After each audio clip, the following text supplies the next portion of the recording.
अब जब हम त्रिकुटी पर पहुंचेंगे, वहां पर ये काल भगवान का एक स्थान है। वहां पर एक धर्मराय नाम से बैठा है, जो इसका लेखाकार है, काल का अकाउंटेंट है। तो जब हम त्रिकुटी पर जाने से पहले ब्रह्मा विष्णु महेश के इन कमलों में से, इनके लोकों में से होकर जाना पड़ेगा। देखो पुण्यात्मा भोली आत्मा क्या कहते हैं, जो नकली संतों के अनुयायी हैं, वो ये कहते हैं कि जाना एक स्थान पर है, रास्ते न्यारे न्यारे। ये भी उनकी थ्योरी गलत है। रास्ता भी एक है और जाना भी एक स्थान पर है। जैसे हमने ये जीव इस शरीर के अंदर है, इस शरीर के अंदर जो जीव है, इसको इन कमलों के अंदर से होकर जाना, गुजर कर जाना पड़ेगा, और कोई तरीका नहीं है, कोई रास्ता ही नहीं है। और ये सबका एक है, ना हिंदू में भिन्न है, ना मुसलमान में भिन्न है, ना सिख में भिन्न, ना ईसाई में भिन्न, ना बहन में भिन्न, ना भाई में भिन्न। तो हमने इन कमलों के अंदर से गुजर कर जाना है और त्रिकुटी पर पहुंचना है। तो इन कमलों के अंदर से हम जाएंगे तो इनका नो ड्यू सर्टिफिकेट हम लेते हुए जाएंगे, तो हम त्रिकुटी पहुंच जाएंगे। त्रिकुटी पर जाकर के फिर कौन मिलेगा आपको? ये दास मिलेगा, परमात्मा मिलेगा इस दास के रूप में, आपके गुरु के रूप में। और वहां फिर आपका हिसाब कराएगा इस काल से। नहीं वो डांडी मार जाएगा, वहां पर डांडी मतलब हेरा फेरी नहीं करेगा। वहां क्या लालच लोभ दिखाए जाएंगे?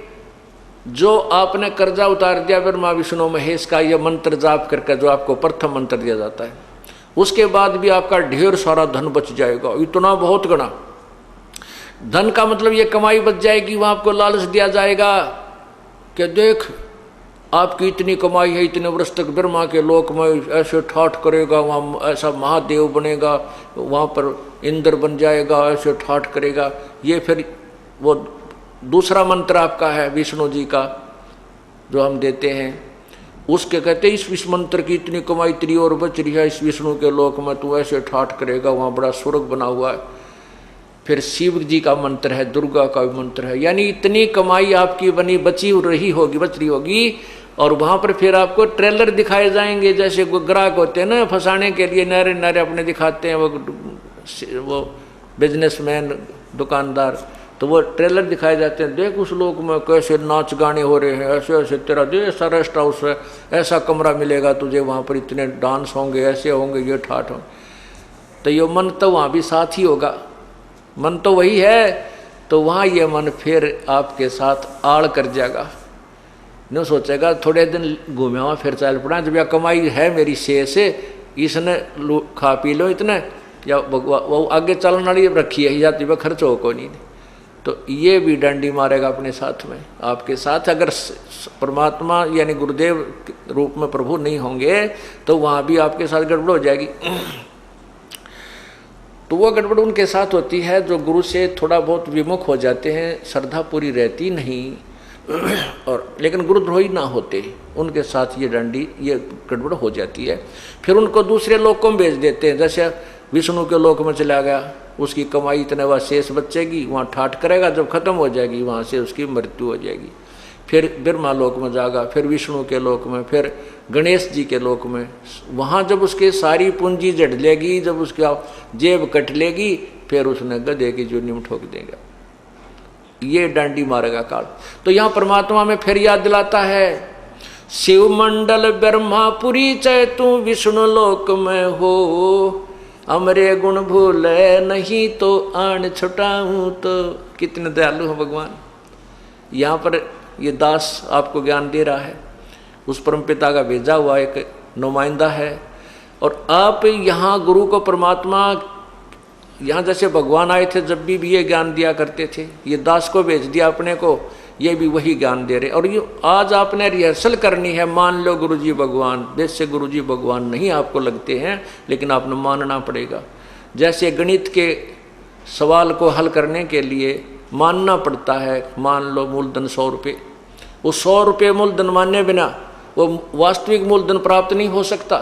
तो गुरुदेव को आपको भगवान स्वरूप मान करके उसके अनुसार उसके साथ अपनी क्रिया करते हुए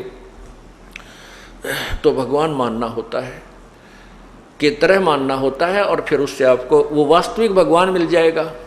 तो यहाँ क्या बताते हैं कि यहाँ आप भक्ति कर रहे हो, गलती करते हो तो मैं धमकाऊंगा, आपको करड़ा करूंगा, क्योंकि मैं अध्यापक हूँ, आप मेरे विद्यार्थी हो।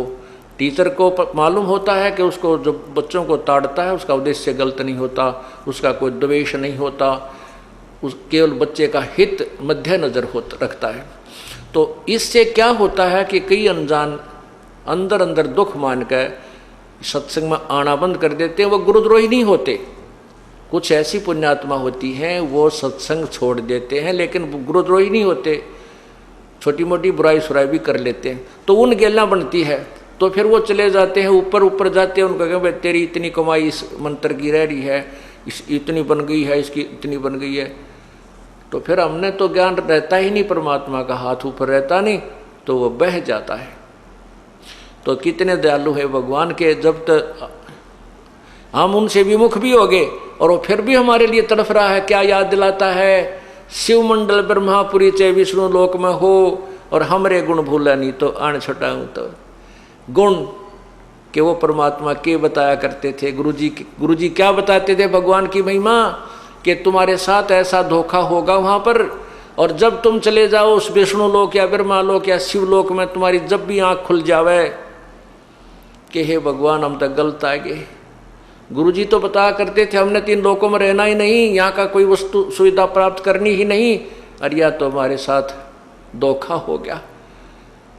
जो पुण्य आत्मा वहाँ रोती है, फिर ये ज्ञान आपको टिकने नहीं देगा, वहाँ भी याद आएगी फिर ये बातें।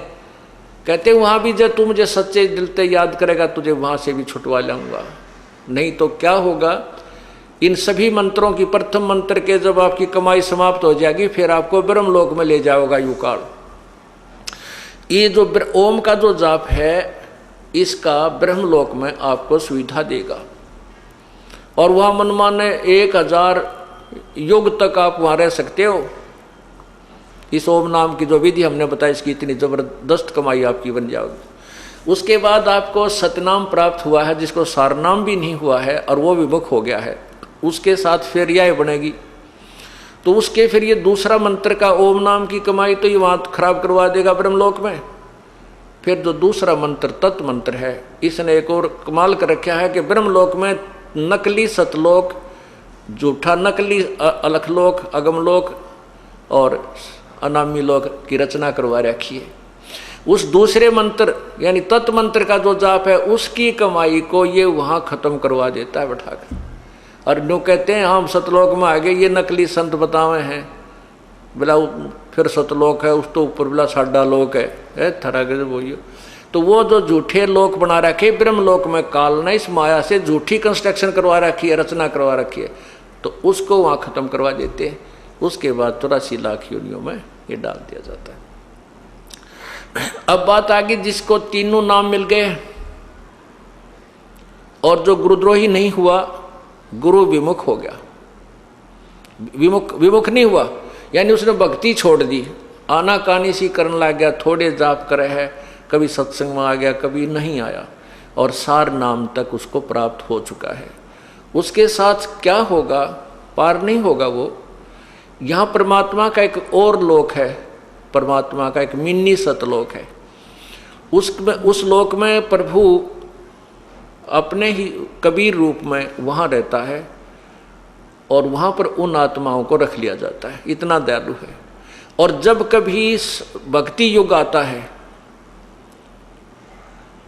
उस समय उनको इस पृथ्वी पर जन्म देता है। यानी पहले कभी किसी युग में आपको प्राप्त हुआ होगा, तो उनमें से कुछ पुण्यात्माएं आकर के परमात्मा ने 600 वर्ष पहले फिर उनको जमीन पर पटका, आकर के अपना पूरा उनको ज्ञान दिया, उनकी भक्ति बनवाई और फिर दोबारा मनुष्य शरीर में प्रारंभ कर दिया। तो वही व्यक्ति अब जन्म पाते पाते अब यहाँ आ चुके हैं, इस अब भक्ति काल आ गया है। तो ये भक्ति काल में आए हुए जो प्राणी हैं, जो सतलोक में यानी यहाँ परमात्मा के सतगुरु के लोक में से जो तुरंत यहाँ जन्म मिला है, उनको फिर मनुष्य जन्म मिलता हुआ आ रहा है। जैसे वो 64 लाख परमात्मा के शिष्य हुए थे आज तक 600 साल पहले, 550 वर्ष पूर्व। तो उनको उस समय परमात्मा ने एक परीक्षा ली थी, वो सब रिजेक्ट हो गए थे। वो गुरुद्रोही नहीं बने थे, वो भक्ति छोड़ गए थे, गुरु जी के पास जाना त्याग गए थे। वही अब जन्म लेते हुए आ रहे हैं। आप लोग जो इतने शीघ्र समझ गए, ये उन्हीं में तो हो जो कभी परमात्मा के साथ आज से 600 550 वर्ष पूर्व रहे थे, और काल ने उनको कहीं कहीं जन्म दे दिया, किसी को महाराष्ट्र में, किसी को राजस्थान में, किसी को पंजाब में, कोई कित है, कोई विदेश में। अब परमात्मा उनको ढूंढ रहा है